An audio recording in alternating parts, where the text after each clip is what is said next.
warahmatullahi wabarakatuh. Kami dari kelompok 7 akan mempresentasikan hasil diskusi dari kelompok kami, yaitu tentang judul Hakikat Ipteks dalam Pandangan Islam.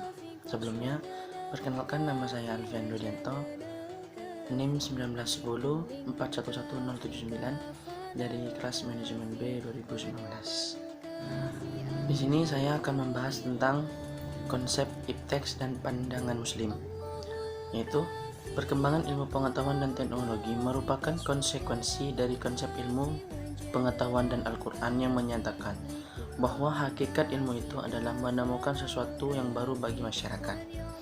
Artinya, penemuan sesuatu yang sebelumnya tidak diketahui orang, realitas tersebut sebenarnya tidak akan terjadi jika umat Islam kembali kepada ajaran Islam yang hakiki. Saya akan membahas tentang pengertian ipteks, yaitu mengenai kata iptek. Orang berbeda pendapat. Ada yang menyatakan singkatan dari dua komponen, yaitu ilmu pengetahuan dan teknologi, dan ada pula yang menambahkan kata seni di dalamnya sehingga singkatan tersebut menjadi ipteks. Mengenai definisi ilmu pengetahuan dalam Kamus Besar Bahasa Indonesia, diartikan sebagai gabungan berbagai pengetahuan yang disusun secara logis dan bersistem dengan memperhitungkan sebab dan akibat. Bawi Sejati mendefinisikan ilmu pengetahuan atau sains sebagai sunnatul, artinya adalah ilmu yang mengarah perhatiannya kepada perilaku alam, bagaimana alam berperilaku. Dalam beberapa definisi tersebut dapat ditarik kesimpulan bahwa ilmu pengetahuan merupakan kumpulan beberapa pengetahuan manusia tentang alam empiris yang disusun secara logis dan sistematis. Sedangkan teknologi merupakan penerapan dari ilmu pengetahuan tersebut yang tujuan sebenarnya adalah untuk kemaslahan manusia. Selanjutnya, konsep ipteks dalam Islam sudah menjadi pemikiran umum bahwasanya agama yang identik dengan kesakralan dan stagasi tidak sejalan atau bahkan bertentangan dengan ipteks yang notabene selalu berkembang dengan pesat. Namun, pemikiran ini tidak berlaku lagi ketika agama tidak hanya melihat dari ritualitas belaka, namun juga melihat nilai-nilai spiritualitas yang hakiki. Menurut Harun Nasution, tidak dapat anggapan menyatakan bahwa semua ajaran agama bersifat mutlak benar dan kekal. Di samping ajaran agama yang bersifat absolut benar dan kekal, itu terdapat ajaran-ajaran yang bersifat relatif dan nisbi, yaitu yang dapat berubah dan dapat diubah. Peranan sains dalam stabilitas dan perkembangan masyarakat Islam. Melihat banyaknya jenis seni yang ada, maka ulama berbeda pendapat dalam memberikan penilaian. Melihat perkembangannya, seni yang ada, penulis memandang Quraisy Shibab lebih araif dalam menyikapi perkembangan zaman yang mana kebutuhan masa kini tentu saja lebih kompleks sifatnya dibandingkan dengan pada masa awal adanya Islam. Itu yang dapat saya sampaikan. Selanjutnya akan disampaikan oleh rekan saya. Terima kasih. Wassalamualaikum warahmatullahi wabarakatuh. Perkenalkan, nama saya Sena Saputra, NIM 080. Saya akan melanjutkan penjelasan dari teman saya. Saya akan menjelaskan tentang fakta ipteks dalam Al-Quran. Setelah membahas ipteks dalam Islam secara global, di sini akan dipaparkan beberapa fakta ilmiah dalam Al-Quran. Al-Quran merupakan satu-satunya mukjizat yang tak lekang dimakan zaman. Al-Quran ini bersifat universal untuk seluruh umat manusia. Salah satu sifat asli Al-Quran yang membedakannya dari kitab lainnya adalah bahwa untuk mengilustrasikan penegasan yang berulang-ulang tentang kemahaesaan Tuhan, kitab tersebut merujuk kepada sesuatu keragaman gejala alam. Untuk mengetahui secara detail dan seksama, maka manusialah yang harus berusaha memecahkan berbagai problematika keilmuan yang didapati dalam kehidupan ini dengan berlandaskan pada ajaran Al-Quran. Di samping contoh fakta ilmiah tersebut, Terdapat pula ayat yang mengisyaratkan tentang teknologi kepada umat manusia. Al-Quran tidak menghidangkan teknologi suatu ilmu yang murni dan lengkap, tapi hanya menyinggung beberapa aspek penting dari hasil teknologi itu dengan menyebutkan beberapa kasus atau peristiwa teknik. Perlu diingat bahwa Al-Quran bukan buku teknik, sebagaimana juga ia bukan buku sejarah atau astronomi, fisika, dan lain-lainnya, melainkan kitab suci yang berisi petunjuk dan pedoman hidup bagi manusia. Selanjutnya yaitu B. Hubungan ilmu, agama, dan budaya. Pengertian ilmu, agama, dan budaya. Yang dimaksud dengan ilmu, pengetahuan yang diperoleh dengan cara ialah pengetahuan yang diperoleh dengan cara tertentu yang dinamakan metode ilmiah. Berpikir merupakan suatu proses yang mengikuti jalan tertentu dan akhirnya menuju kepada kesimpulan dan membuahkan sesuatu pendapat atau pengetahuan. Hal ini melahirkan paham rasionalisme yang berpendapat bahwa sumber satu-satunya dari pengetahuan manusia adalah pengalaman manusia. Dengan ini muncul aliran empirisme yang dipelopori oleh tokoh yang bernama John Locke. Pengalamanlah yang akan memberikan lukisan kepadanya. Kalau pengetahuan yang diperoleh secara rasionalisme dan empiris merupakan produk dari suatu rangkaian penalaran, maka intuisi merupakan pengetahuan yang diperoleh tanpa melalui proses penalaran itu. Jawaban dari permasalahan yang sedang dipikirkan muncul di benak manusia sebagai suatu keyakinan yang benar walaupun manusia itu tidak menjelaskannya secara rasional. Pengetahuan intuitif yang digunakan sebagai hipotesis bagi analisis selanjutnya dalam menetapkan benar tidaknya penetapan yang dikemukakan itu. Bagi tokoh Nietzsche, intuisi ini merupakan inteligensi yang paling tinggi, dan bagi tokoh Maslow merupakan pengalaman puncak. Wahyu Allah adalah pengetahuan yang disampaikan oleh Allah kepada manusia lewat para nabi utusannya sejak nabi pertama sampai yang terakhir sebanyak 25 orang. Wahyu Allah berisikan pengetahuan baik mengenai kehidupan seseorang yang terjangkau oleh empiri maupun yang mencakup permasalahan yang transendental seperti latar belakang dan tujuan penciptaan manusia, dunia, dan segenap isinya serta kehidupan di akhirat nanti. Kepercayaan inilah yang merupakan titik tolak dalam agama lewat pengkajian selanjutnya dalam peningkatan atau menurunkan kepercayaan itu. Sekian, terima kasih. Assalamualaikum warahmatullahi wabarakatuh. Saya Nancy Sofia Oktabella dengan NIM 081. Di sini saya akan melanjutkan presentasi dari teman saya. Teknologi yaitu usaha manusia dalam mempergunakan segala bantuan fisik atau jasa-jasa yang dapat memperbesar produktivitas manusia melalui pemahaman yang lebih baik, adaptasi dan kontrol terhadap lingkungannya.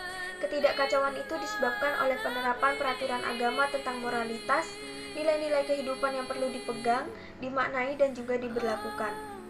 Pengertian itu juga yang terdapat dalam kata religion yang berasal dari kata religio yang berakar pada kata religier yang berarti syariat yang diwajibkan oleh Tuhan yang harus dipatuhinya. Karena melalui syariat itu hubungan manusia dengan Allah menjadi utuh. Komarudin Hidayat seperti yang dikutip oleh Muhammad Wahyu Ninifis lebih memandang agama sebagai kata kerja, yaitu sebagai sikap keberagaman atau kesolehan hidup berdasarkan nilai-nilai ketuhanan. Walaupun kedua pandangan itu berbeda, sebab ada yang memandang agama sebagai kata benda dan sebagai kata kerja, tapi keduanya sama-sama memandang sebagai suatu sistem keyakinan untuk mendapatkan keselamatan di sini dan juga di seberang sana. Dengan agama orang mencapai realitas yang tinggi. Brahman dalam Hinduisme, Bodhisattva dalam Buddhisme Mahayana, sebagai Yahweh yang diterjemahkan Tuhan Allah dalam agama Kristen, Allah Subhanahu wa Ta'ala dalam Islam. Keprihatinan yang maha luhur itu diungkapkan dalam hidup manusia, pribadi atau kelompok terhadap Tuhan, terhadap manusia dan terhadap alam semesta raya serta isinya. Menurut Ki Hajar Dewantoro, kebudayaan adalah sesuatu yang berkembang secara kontinu, konvergen, dan konsentris. Jadi kebudayaan bukanlah sesuatu yang statis, baku, atau mutlak. Selanjutnya nomor 2, ada hubungan antara ilmu dengan agama dan juga ilmu dengan budaya. Walaupun daerah agama dan daerah ilmu yang nyata terpisah satu sama lain, namun antara keduanya terdapat hubungan yang sangat kuat. Walaupun agama yang menetapkan tujuan, namun agama tetap belajar dari ilmu dalam arti yang seluas-luasnya. Alat-alat apa yang dapat membantu mencapai tujuan yang telah ditetapkan? Akan tetapi ilmu hanya dapat diciptakan oleh orang-orang yang jiwanya penuh dengan keinginan untuk mencapai kebenaran dan juga pengertian. Seperti halnya kebudayaan agama sangat menekankan makna dan signifikasi sebuah tindakan. Karena itu sesungguhnya terdapat hubungan yang sangat erat antara kebudayaan dan juga agama, bahkan sulit dipahami jika perkembangan sebuah kebudayaan dilepaskan dari pengaruh agama. Sesungguhnya tidak ada satupun kebudayaan yang seluruhnya didasarkan pada agama. Untuk sebagian kebudayaan juga terus ditantang oleh ilmu, pengetahuan, moralitas sekuler, serta pemikiran kritis. Meskipun tidak dapat disamakan, agama dan kebudayaan dapat saling mempengaruhi. Ada paradigma yang mengatakan bahwa manusia yang beragama pasti berbudaya, tapi manusia yang berbudaya belum tentu beragama. Jadi, agama dan kebudayaan sebenarnya tidak pernah bertentangan karena kebudayaan bukanlah sesuatu yang mati, tapi berkembang terus mengikuti perkembangan zaman. Demikian pula agama selalu bisa berkembang di berbagai kebudayaan dan juga peradaban dunia. Jika kita teliti budaya Indonesia, budaya itu terdiri dari 5 lapisan. Lapisan yang pertama adalah agama pribumi yang memiliki ritus-ritus yang berkaitan dengan penyembahan roh nenek moyang yang telah tiada atau lebih tingkat, yaitu dewa-dewa suku seperti Sombaon di Tanah Batak, agama Merapu di Sumba, Kaharingan di Kalimantan. Berhubungan dengan ritus agama suku adalah berkaitan dengan para leluhur yang menyebabkan terdapat solidaritas keluarga yang sangat tinggi. Oleh karena itu, maka ritus mereka berkaitan dengan tari-tarian dan juga seni ukiran. Maka dari agama pribumi bangsa Indonesia mewarisi kesenian dan estetika yang tinggi dan nilai-nilai kekeluargaan yang sangat luhur. Kasih bukan sesuatu cetusan emosional, tapi sebagai tindakan konkret, yaitu memperlakukan sesama seperti diri sendiri. Atas dasar kasih, maka gereja-gereja telah mempelopori pendirian panti asuhan, rumah sakit, sekolah-sekolah, dan pelayanan terhadap orang miskin. Apakah gunanya menggunakan pendekatan kebudayaan terhadap agama? Yang terutama adalah kegunaannya sebagai alat metodologi untuk memahami corak keagamaan yang dipunyai oleh sebuah masyarakat dan para warganya.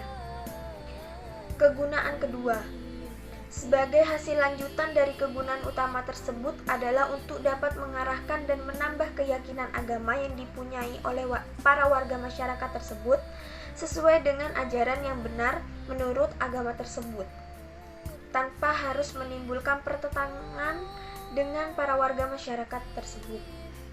Yang ketiga, seringkali sesuatu keyakinan agama yang sama dengan keyakinan yang kita punya itu dapat berbeda dalam berbagai aspeknya yang lokal. Tetapi dengan memahami kondisi lokal tersebut, maka kita dapat menjadi lebih toleran terhadap aspek-aspek lokal tersebut. Karena memahami bahwa bila aspek-aspek lokal dari keyakinan agama masyarakat tersebut dirubah, maka akan terjadi perubahan-perubahan dalam berbagai penata yang ada dalam masyarakat tersebut yang akhirnya akan menghasilkan perubahan kebudayaan yang hanya akan merugikan masyarakat tersebut karena tidak sesuai dengan kondisi-kondisi lokal lingkungan hidup masyarakat tersebut. Masyarakat, agama, dan kebudayaan sangat erat berkaitan satu sama lain. Saat budaya atau agama diartikan sesuatu yang terlahir di dunia yang manusia mau tidak mau harus menerima warisan tersebut.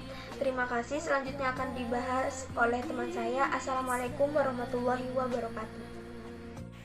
Assalamualaikum warahmatullahi wabarakatuh. Saya Lisna Ernianti, NIM 1914111082. Di sini saya akan meneruskan penjelasan dari teman saya, yaitu tentang hukum sunatullah atau kausalitas. Yang pertama, pengertian sunatullah. Sunatullah merupakan istilah dari bahasa Arab yang terdiri dari dua kata, yaitu sunnah dan Allah. Dengan digabungkannya dua kata tersebut, maka menjadi susunan idhofah, yaitu susunan kata yang terdiri dari kata yang disandari dan kata yang disandarkan. Kata sunnah berkedudukan sebagai mudhof dan kata Allah berkedudukan sebagai khalafahnya. Di dalam bahasa Arab, kata sunnah dengan fi'il madinya sama. Ini mempunyai beberapa arti. Di antaranya adalah thoriqah, sirah, tabiah, syariah, atau dapat juga berarti suatu pekerjaan yang sudah menjadi tradisi. Allah telah dikenal sejak masa pra-Islam oleh orang-orang Arab. Ia adalah salah satu Tuhan orang Mekah, Tuhan yang menempati posisi tertinggi, dan tentu saja Tuhan sebagai pencipta. Jadi, sunatullah dapat diartikan sebagai cara Allah memperlakukan manusia yang dalam arti luasnya bermakna ketetapan-ketetapan atau hukum-hukum Allah yang berlaku di alam semesta. Yang kedua, pandangan dasar tentang sunatullah. Terma sunatullah yang banyak disebutkan di dalam Al-Quran merupakan terma bagi aturan global yang berlaku dan ditetapkan oleh Allah terhadap seluruh komponen alam semesta, mulai dari yang terkecil sampai yang terbesar, jadi yang bersifat materi maupun yang imateri. Seluruhnya berjalan di aturan ini, dan secara umum aturan tersebut berdiri di atas hukum sebab akibat atau kausal, atau premis dan hasil akhir atau conclusion menurut Abdul Karim Zaidan 33. Selanjutnya yang ketiga, yaitu ketentuan sunatullah. Sunatullah adalah hubungan ilmiah dan dapat diterangkan secara ilmiah dan logika. Sunatullah adalah hukum kausal, hubungan sebab akibat yang terjadi di alam dan dapat diterangkan secara ilmiah. Misalnya seseorang sakit, kemudian dia memakan obat lantas sembuh. Jika tidak makan obat, kemungkinan sembuh dengan segera itu kecil. Dengan makan obat, maka hubungan sebab akibat berlaku dan menyembuhkan si sakit. Sunatullah sesuatu yang dapat diukur, diperhitungkan, dan diramalkan. Dengan mengetahui adanya sunatullah di alam, kita dapat membedakan mana ramalan atau prediksi ilmiah dengan ramalan yang menyebabkan syirik. Baik, sekian presentasi dari saya. Mohon maaf bila ada salah kata. Wassalamualaikum warahmatullahi wabarakatuh.